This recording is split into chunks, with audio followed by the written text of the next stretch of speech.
નમસ્કાર મિત્રો, આજે વાત કરીશું એસબીઆઈ આશા સ્કોલરશિપ યોજના 2026-27ની।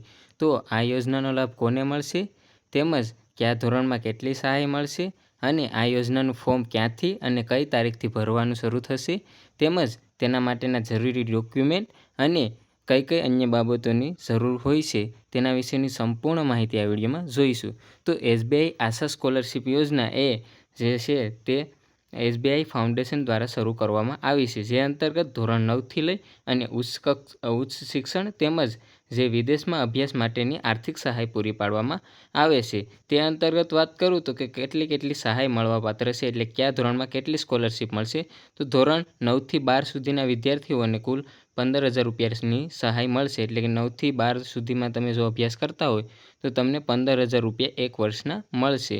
પછી અંડર ગ્રેજ્યુએશન કોર્સ કરતા હોય એટલે કોલેજનો કોર્સ કરતા હોય તો તમને 75,000 રૂપિયા સુધીની સહાય મળશે। પછી પોસ્ટ ગ્રેજ્યુએશન એટલે કોલેજ પછીનો તમે કોર્સ કરતા હોય તો તમને 2,50,000 સુધીની સહાય મળશે। તેમજ જે પણ વિદ્યાર્થી મિત્ર મેડિકલમાં જે અભ્યાસ કરે છે તેને 4,50,000 સુધીની સહાય મળશે। અને જે પણ વિદ્યાર્થી મિત્ર આઈઆઈએમના વિદ્યાર્થીઓ માટે એટલે કે આઈઆઈએમમાં જે પણ વિદ્યાર્થી મિત્રો અભ્યાસ કરે છે તેને 5 લાખ સુધીની સહાય મળે છે। તેમજ ઉચ્ચ કક્ષા એટલે કે તમારે વિદેશમાં અભ્યાસ કરવા માટે તમને 20 લાખ સુધીની સહાય છે તે આપવામાં આવે છે। વિદેશમાં અભ્યાસ કરવા માટે ફક્ત ને ફક્ત આ સ્કોલરશિપ એસસી અને એસટી વિદ્યાર્થીઓને જ મળવાપાત્ર રહેશે, એટલે વિદ્યાર્થી મિત્ર જો વિદેશમાં અભ્યાસ કરવા માંગે છે તો તે એસસી અથવા એસટી કેટેગરીમાં હોય તો તેને 20 લાખ સુધીની સહાય મળશે।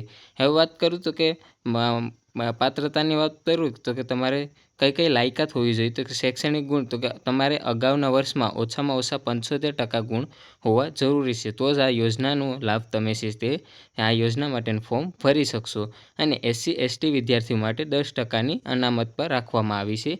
તેવી જ રીતે વાત કરું તો કે પારિવારિક આવક મર્યાદા એટલે કે વાર્ષિક આવક મર્યાદા તમારે કેટલી હોવી જોઈએ। જો તમે ધોરણ 9થી 12માં અભ્યાસ કરો છો અને આ યોજના માટેનું ફોર્મ ભરો છો તો તમારે આવક મર્યાદા 3 લાખ કે તેથી ઓછી હોવી જોઈએ। તેમજ ઉચ્ચ અભ્યાસક્રમમાં તમે જો તેના માટે ફોર્મ ભરતા હોય તો તમારે 6 લાખ કરતાં જે છે તે વાર્ષિક આવક મર્યાદા એ તેના કરતાં ઓછી હોવી જોઈએ। હવે વાત કરું તો કે અન્ય અનામતની વાત કરું તો કે જેમાં 50% બેઠકો છે તે છોકરીઓ માટે અનામત રાખવામાં આવી છે, અને 25% છે તે એસસી અને એસટી વિદ્યાર્થીઓને અનામત રાખવામાં આવી છે। બાકીની જે 25% જે બેઠક છે તેમાં તમે કોઈ પણ કેટેગરીમાં હોય તેમાંથી તમે ફોર્મ જે છે તે ભરી શકો છો। હવે વાત કરું તો કે ફોર્મ ભરવા માટેના જરૂરી ડોક્યુમેન્ટની વાત કરું તો કે વિદ્યાર્થીનું સરકારી ઓળખપત્ર, તમારો આધાર કાર્ડ અથવા તો તમારું ચૂંટણી કાર્ડ છે તે કોઈ પણ બંનેમાંથી એક ચાલશે। પછી તમારા અગાઉની વર્ષની જે છે તે માર્કશીટની જરૂર પડશે। પછી ચાલુ વર્ષનો એડમિશનનો પુરાવો, તમારે જો કોલેજમાં હોય તો તમારે કોલેજ આઈડી અથવા તો સ્કૂલનો બોનોફાઇડ સર્ટિફિકેટ અથવા તો ફીની પોસ્ટની જરૂર પડશે। પછી તમારે આવકનું પ્રમાણપત્ર, જે તાલુકા કક્ષાનું આવકનું પ્રમાણપત્ર હોય છે તે ટીડીઓ લેવલનું આવકનું પત્રની જરૂર એટલે આવકના પ્રમાણપત્રની જરૂર પડશે। પછી જાતિનો દાખલો, જો એસસી અને એસટી વિદ્યાર્થીઓ હોય તો જ જાતિના દાખલાની જરૂર પડશે, બાકીના વિદ્યાર્થીઓને જરૂર નહીં પડે। પછી તાજેતરનો વિદ્યાર્થીનો એક પાસપોર્ટ સાઇઝનો ફોટો તેની જરૂર પડશે।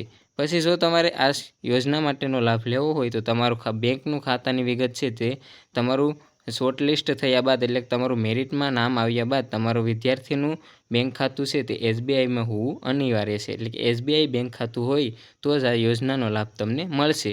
અરજી કેવી રીતે કરવી અથવા અરજી પ્રક્રિયા કેવી રીતની હોય છે, તો કે સૌપ્રથમ તમારે આ જે ઓફિશિયલ જેની વેબસાઇટ છે તમે અહીં જોઈ શકો છો કે SBI ASHA.scholarship.com તેના પર જવાનું છે, અને ત્યારબાદ તમારે જે છે તમારા મોબાઈલ નંબર, ઈમેલ આઈડી વડે રજિસ્ટ્રેશન કરવાનું રહેશે।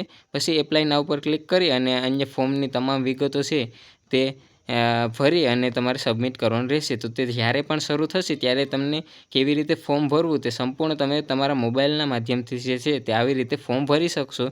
તો તેનો વિડીયો પણ હું જ્યારે પણ આ સ્કોલરશિપનો જે છે તે ફોર્મ ભરવાની તારીખ જાહેર થશે ત્યારે તેના વિડીયોના માધ્યમથી તમને જણાવી દઈ કે કઈ રીતની તમારે અરજી કરવી। હવે વાત કરું ફોર્મ ભરવાનો સમયગાળો, તો કે ફોર્મ છે તે તમારા દર વર્ષની જેમ સપ્ટેમ્બર મહિનામાં શરૂ થતા હોય છે, તો આ વર્ષે પણ તમને જે છે તે દર વર્ષની જેમ સપ્ટેમ્બર મહિનામાં ફોર્મ શરૂ થશે, અને ત્યારબાદ નવેમ્બર ડિસેમ્બર મહિના સુધી છે તે તમારે જે છે તે આ યોજના માટેનું તમે ફોર્મ ભરી શકશો।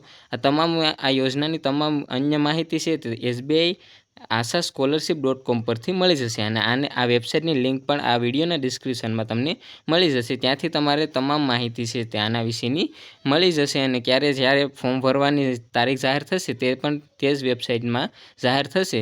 તો જ્યારે પણ તે તારીખ જાહેર થશે ત્યારે હું તમને વિડીયોના માધ્યમથી જણાવી દઈશ કે તમારું ફોર્મ છે તે મોબાઈલના માધ્યમથી કેવી રીતે ભરવું. તો જે પણ વિદ્યાર્થી મિત્રો આ યોજનાનો લાભ લેવા માગતા હોય તે જ્યારે પણ ફોર્મ ભરવાની તારીખ શરૂ થશે ત્યારે તમારું ફોર્મ તમે છે તે આવશ્યક ભરી દેજો.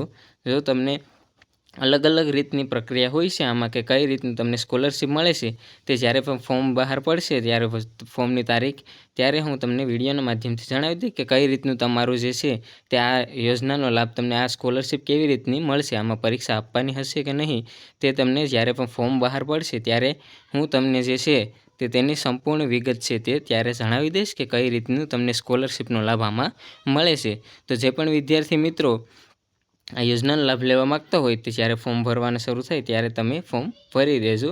તો અન્ય કોઈ પણ માહિતી તમને આના વિશેની જોતી હોય તો તમે મને કમેન્ટમાં જણાવી દેજો અને મારી ચેનલને સબસ્ક્રાઈબ ન કરી હોય તો સબસ્ક્રાઈબ કરી લેજો જેથી આવનારી તમામ સ્કોલરશિપ યોજના અને અન્ય તમામ માહિતી છે તે તમને સરળતાથી અને સૌપ્રથમ પ્રાપ્ત થઈ જાય. અને આ વિડીયોને તમારા મિત્ર વર્તુળને શેર કરજો. આશા રાખું છું કે આ વિડીયો તમને ઉપયોગી થશે. ત્યાં સુધી મળીએ નવા વિડીયો સાથે. જય હિન્દ, જય ભારત.